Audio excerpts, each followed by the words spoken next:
Ni kweli kwa miaka 20 uchumi wa Tanzania umekuwa kwa wastani wa takriban 6.2 mpaka 6.7, na kwa tathmini ya mashirika ya kimataifa ya kifedha ikiwemo IMF na Benki ya Dunia wanasema wazi kabisa kwamba uchumi wa Tanzania umekuwa stahimilivu sana na umekuwa vizuri kwa sababu kubwa moja.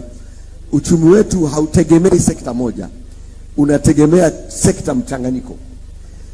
Ni mara moja 2011-12 uchumi wetu ulikuwa kwa 10 mpaka 11, lakini miaka mingine yote tuliokwenda kiwango cha juu sana 7 nukta something, na lengo letu lilikuwa ukue asilimia sio pungua 8%.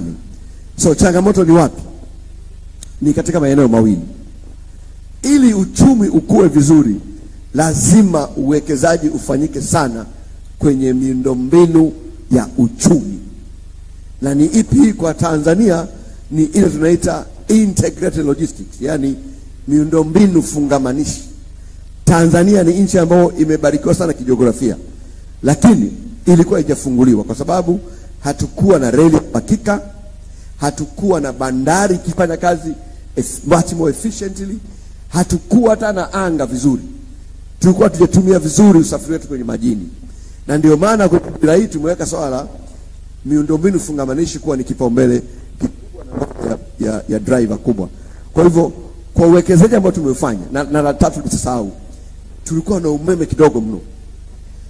Bila kuwa na nishati ya umeme ya uhakika huwezi kujenga viwanda. Kwa hivyo viwanda vyetu vingi hapa, mimi nilikuwa waziri wa viwanda mwaka 2021, moja ya changamoto kubwa kuliko zote ilikuwa ni kwamba hatuna umeme.